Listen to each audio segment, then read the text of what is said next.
Hello दोस्तों, नमस्कार। मेरे YouTube चैनल में आपका एक बार फिर से स्वागत है।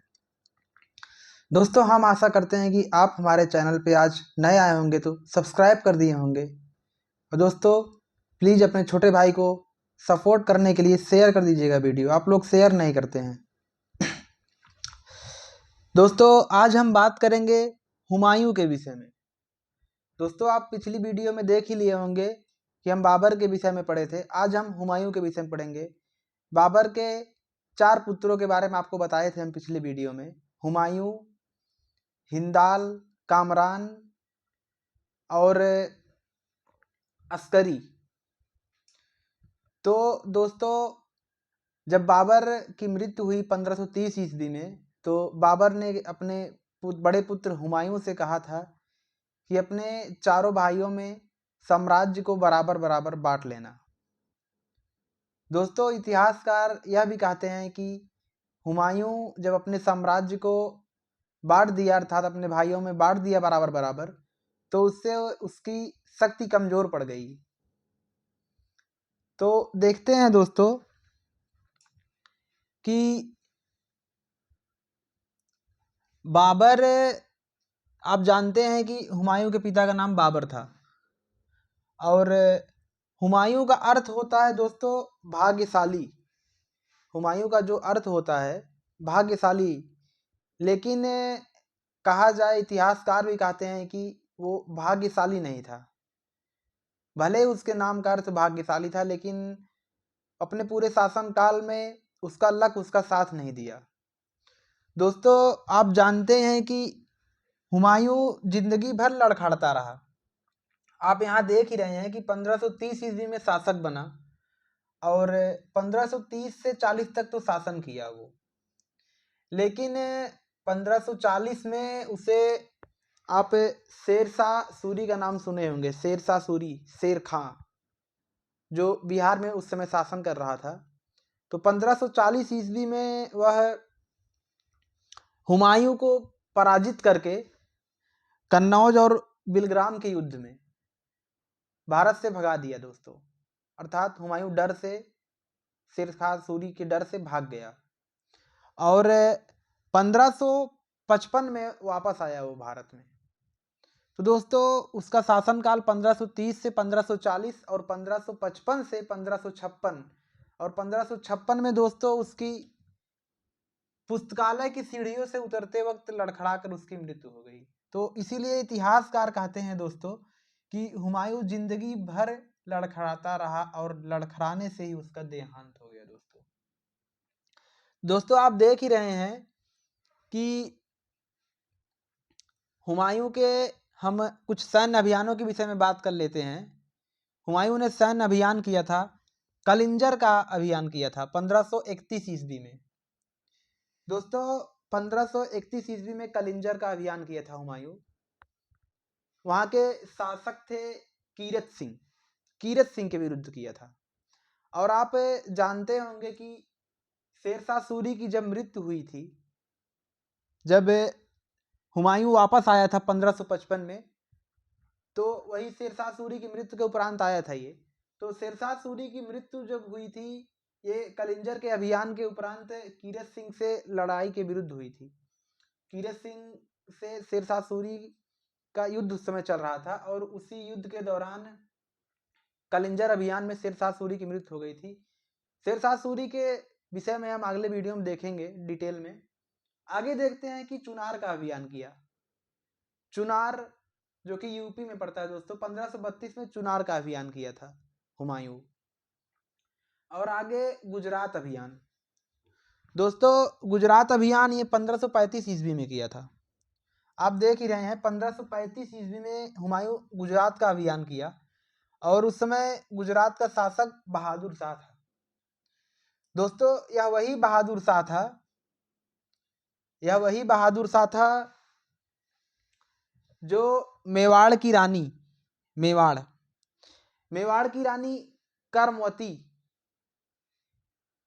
जब ये अटैक किया था मेवाड़ पे बहादुर शाह, तो ये जो मेवाड़ की रानी कर्मवती थी, ये हुमायूं के पास रक्षा सूत्र अर्थात राखी भेज के सहायता मांगी थी हुमायूं से। दोस्तों आप देख ही रहे हैं कि हुमायूं भले ही अपने धर्म के प्रति कट्टर रहा होगा, लेकिन वह धर्म के प्रति सहिष्णु था, वो सभी धर्मों का सम्मान करता था। क्योंकि रानी कर्मावती हुमायूं को देखिए सहायता मांग रही हैं, लेकिन हुमायूं दोस्तों पहुंच नहीं पाया। इसी कारण ये 1534 में अटैक किया था बहादुर शाह मेवाड़ पे, 1534 में। तो उस समय क्या हुआ था कि रानी कर्मवती के नेतृत्व में दोस्तों जौहर किया गया था। मेवाड़ की रानी कर्मवती के नेतृत्व में उस समय जब बहादुर शाह अटैक किया तो जौहर किया गया था। और राजा बाग सिंह के नेतृत्व में केसरिया किया गया था दोस्तों उस समय। इस प्रकार अपने सतीत्व की रक्षा के लिए रानी कर्मवती ने जौहर किया और बाग सिंह लड़ते लड़ते युद्ध भूमि में वीर गति को प्राप्त हो गया, केसरिया जिसे कहते हैं। तो दोस्तों इसी के लिए हुमायूं क्रुद्ध हुआ और 1535 ईस्वी में गुजरात का अभियान किया। और गुजरात का शासक उस समय बहादुर शाह जफर नहीं, बहादुर शाह ही कहते हैं इसे, जफर तो आगे आएगा, बहादुर शाह था। और दोस्तों इसको पराजित कर दिया हुमायूं द्वारा बहादुर शाह को पराजित कर दिया गया। और आप सुने होंगे वास्को डिगामा का नाम, पुर्तगीज वास्को डिगामा, जो 1498 ईस्वी में केप ऑफ गुड होप होते हुए भारत आया था। यह भारत के समुद्री मार्ग का खोज किया था, यूरोप से भारत आने के समुद्री मार्ग का खोज किया था वास्को डिगामा के विषय में पढ़ेंगे आगे वीडियो में। आज हम बात कर रहे हैं हुमायूं के विषय में, तो पहले हुमायूं की बात कर लेते हैं। तो क्या हुआ दोस्तों, जब बहादुर शाह को पराजित कर दिया ये, तो वास्को डिगामा अर्थात जो उसमें वास्को डिगामा 1498 में आ गया था और ये युद्ध 1535 में चल रहा था। तो उस समय जो पुर्तगाली थे यहाँ पे, उनकी जो नौसेना थी वो बहादुर शाह को उस समय मदद किया, अर्थात बहादुर शाह ने पुर्तगालियों से मदद मांगी तो पुनः अधिकार कर लिया गुजरात पे। लेकिन अंततः दोस्तों यही पुर्तगाली बहादुर शाह की हत्या कर देते हैं।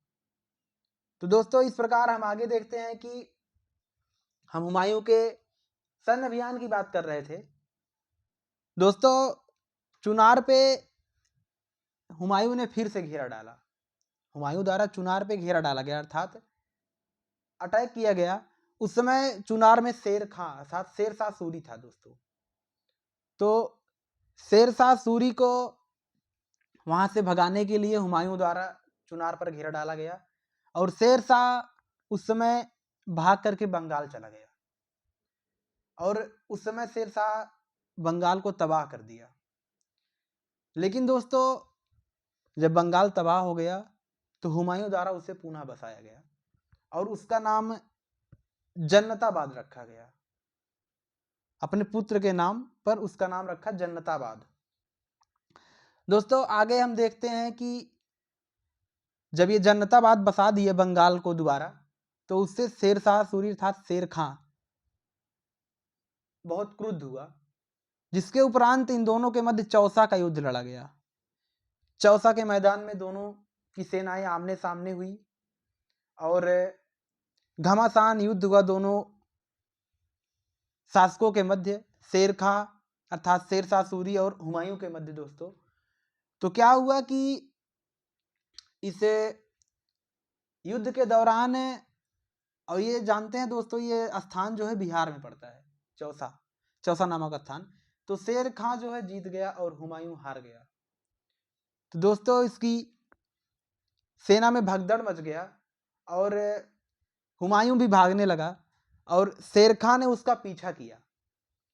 जब शेर खां हुमायूं का पीछा किया दोस्तों, ये जो युद्ध हो रहा था चौसा का युद्ध, ये आप देख लीजिए कि कर्मनाशा नदी बिहार में पड़ती है, कर्मनाशा नदी के तट पर यह युद्ध हो रहा था।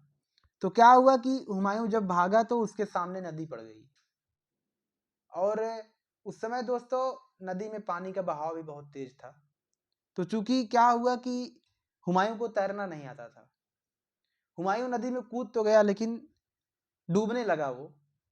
तो जिससे क्या हुआ कि उस समय दोस्तों जो नाव चलाते हैं नदी में, नाविक, अर्थात उसका नाम निजाम सिक्का भिश्ती था। तो वह एक भिश्ती था।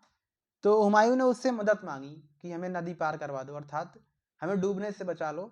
तो वो क्या हुआ कि वो उसकी मदद किया। अच्छा भला आदमी था निजाम सिक्का जो उसकी मदद किया। तो क्या हुआ कि हुमायूं ने इसके बदले में कहा कि हम तुम्हें एक दिन की बादशाहत, अर्थात एक दिन का बादशाह बनाएंगे तुम्हें। मदद के बदले उससे कहा कि हम तुम्हें एक दिन का बादशाह बना देंगे। तो निजाम सिक्का इससे बहुत ही खुश हुआ।